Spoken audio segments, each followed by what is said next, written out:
Morning children, welcome back to my channel study with Neha ma'am. आज हम पढ़ने वाले हैं रुचिरा थर्ड का चैप्टर नंबर 2 बिलस्यवाणी ने कदापि मैं श्रोता। आज हम इस चैप्टर के क्वेश्चन आंसर पढ़ेंगे। क्वेश्चन आंसरों को शुरू करने से पहले आपको चैप्टर का हिंदी अनुवाद अच्छे से आना चाहिए। यदि आपको चैप्टर का हिंदी अनुवाद अच्छे से आता है तो आपको क्वेश्चन आंसर भी बहुत ही सरलता से याद हो जाते हैं। अब हम शुरू करते हैं क्वेश्चन नंबर 1। उच्चारणम कुरुत, हमको इन शब्दों का उच्चारण करना है। कस्मचित क्षुदार्थः सिंह पद पद्यति विचिन्त्य एतत् श्रुत्वा समाहनं साध्विध्वं भयसंत्रस्तमनसां प्रतिध्वनि। अब देखो क्वेश्चन नंबर 2, एक पदेन उत्तरम लिखत। यहाँ पर हमको इन प्रश्नों के एक शब्द में उत्तर देने हैं। क्वेश्चन नंबर के, सिंहस्य नाम किम, शेर का क्या नाम था? खरन खरः, शेर का नाम खरन खर था। गुहाया स्वामी कह आसीत, गुफा का स्वामी कौन था? दधिपुंछ, दधिपुंछ नामक सियार गुफा का स्वामी था। सिंह कस्मिन् समये गुहाया समीपे आगतः, शेर किस समय गुफा के समीप आता है? सूर्यास्त समय, सूर्य अस्त के समय। हस्त पाद आदि कहा क्रिया केशाम ने प्रवर्तन्ते, केशाम किनकी हाथ पैर आदि क्रियाएं नहीं करती हैं।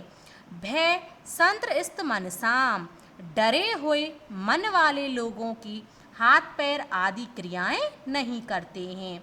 गुहा किन प्रतिध्वनिता, गुफा में किसके द्वारा प्रतिध्वनि की आवाज उत्पन्न हुई? उच्च गर्जनेन, तेज गर्जने की आवाज से गुफा में प्रतिध्वनि की आवाज उत्पन्न हुई। अब देखो क्वेश्चन नंबर 3, पूर्ण वाक्येन उत्तरत, हमको इन प्रश्नों के उत्तर संस्कृत में और पूर्ण वाक्य में देने हैं। क्वेश्चन नंबर के, खरन खरः कुत्र प्रतिवसति स्म, खरन खर नाम का जो शेर था वह कहाँ रहता था? इसका उत्तर है खरन खरः कस्मचित बने प्रतिवसति स्म, खरन खर किसी वन में रहता था। क्वेश्चन नंबर 6, महतीम गुहाम दृष्ट्वा सिंह किम अचिंत्यत, बड़ी गुफा को देख करके शेर ने क्या सोचा? इसका उत्तर है महतीम गुहाम दृष्ट्वा सिंह अचिंत्यत, बड़ी गुफा को देख करके शेर ने सोचा नूनम एतस्याम गुहाम रात्रौ को अपि जीव आगच्छति, नूनम निश्चित रूप से इस गुफा में रात्रि को कोई जीव आता है। अतः अत्रैव निगूढ़ो भूत्वा तिष्ठामि, इसीलिए यहीं पर ही छिप करके बैठता हूँ। इति, इस प्रकार से वह सोचता है।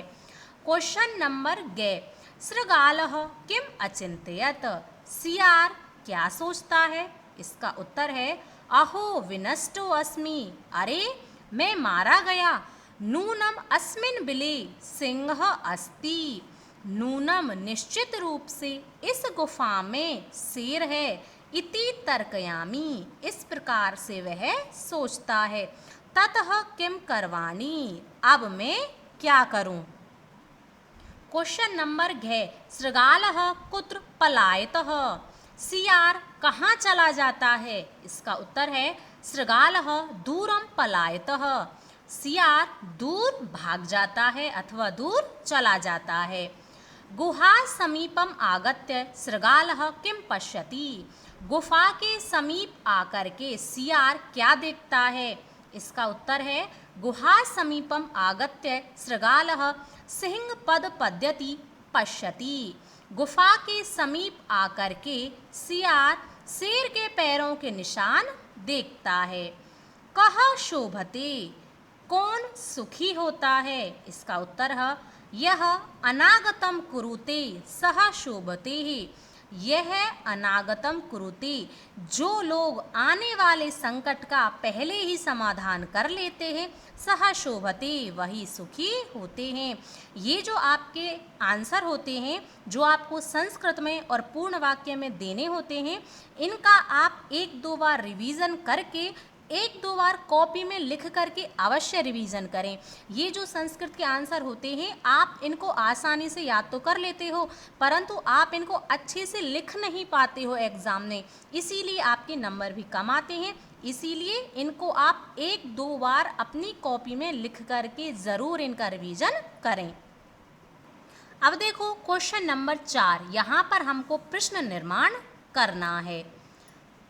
क्षुधार्तः सिंह कुत्र अपि आहारम ने प्राप्तवान, भूखे शेर ने कुछ भी आहार प्राप्त नहीं किया।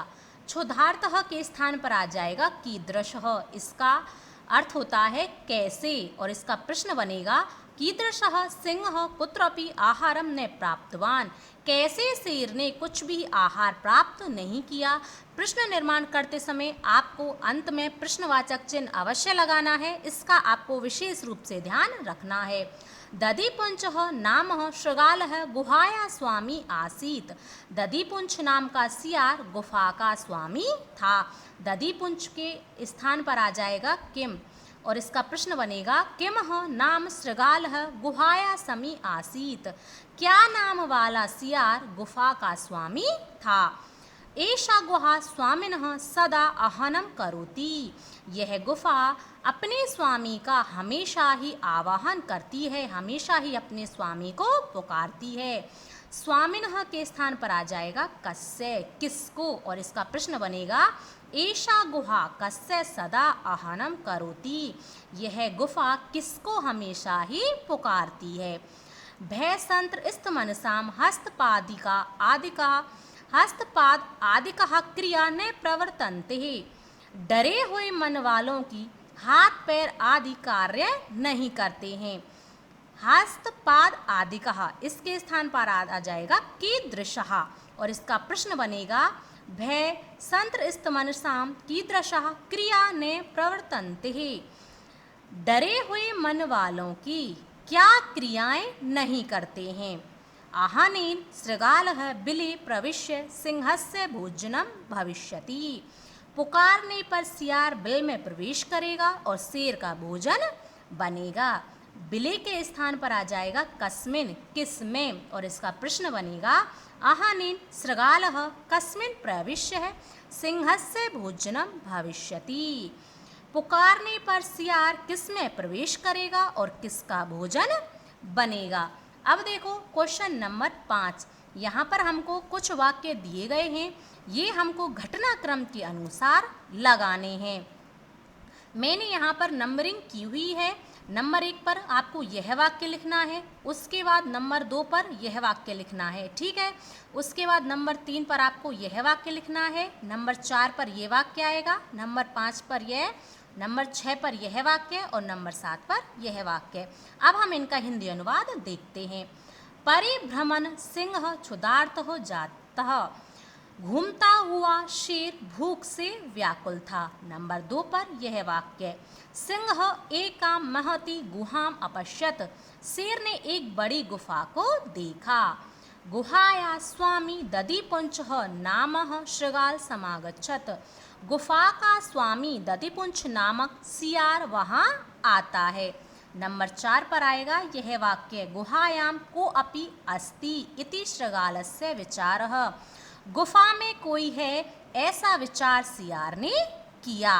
और नंबर 5 पर दूरस्थ शृगालः रवं कर्तुम आरब्धः, दूर स्थित सियार ने आवाज करना प्रारंभ किया।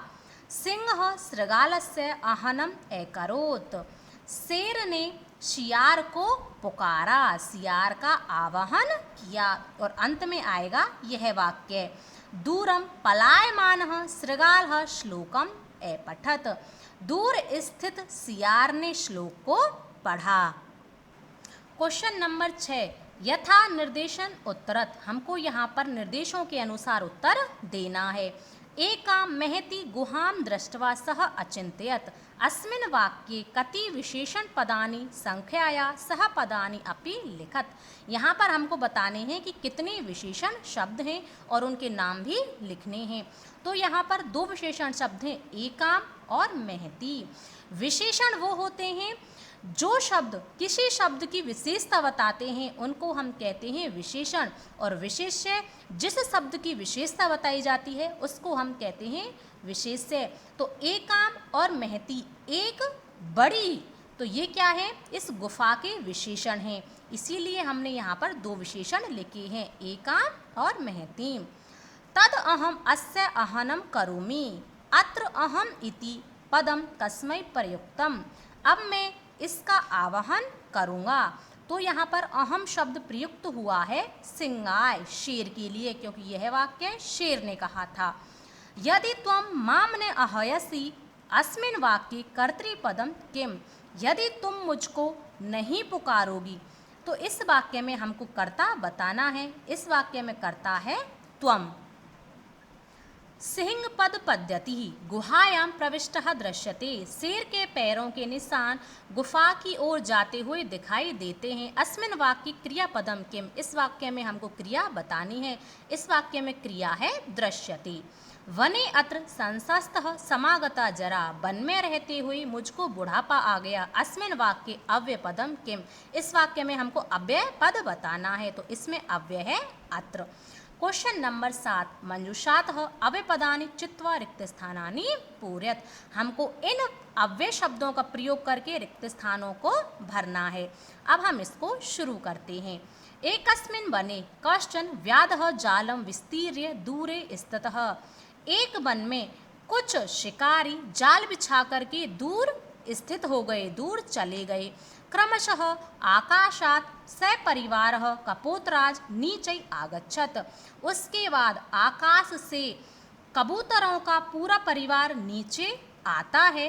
यदा कपोता तंडुलाम अपश्यन, जब उन कबूतरों ने चावलों को देखा, तदा तेषाम लोभ हो जाता, तो उनको लोभ आ जाता है, उनको लालच आ जाता है।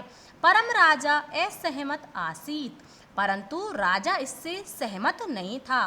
तस्य युक्ति आसीत, उसका सोचना था, यदि वने को अपि मनुष्य नास्ति, यदि वन में कोई भी मनुष्य नहीं है, कुतः तंडुलाम संभव, तो यहाँ पर चावल संभव कैसे हैं। परम राज्ञ उपदेशम अस्वीकृत्य कपोतः तंडुलाम खादितुम प्रवृत्तः, परंतु राजा के उपदेश को अस्वीकार करके कबूतर चावल खाने के लिए नीचे गए। जाले च निपतितः, और जाल में फंस गए। अतः उक्तम, इसीलिए कहा गया है, सहसा विधतीत न क्रियाम, अचानक ही कोई कार्य नहीं करना चाहिए। ये थे आपके चैप्टर 2 के क्वेश्चन आंसर, मैंने आपको अच्छे से करा दिए हैं। यदि वीडियो अच्छा लगा हो, पढ़ाने का तरीका पसंद आया हो, तो वीडियो को लाइक करें, शेयर करें और चैनल को सब्सक्राइब अवश्य कर लें। अब हम मिलेंगे नेक्स्ट वीडियो में, तब तक के लिए धन्यवाद।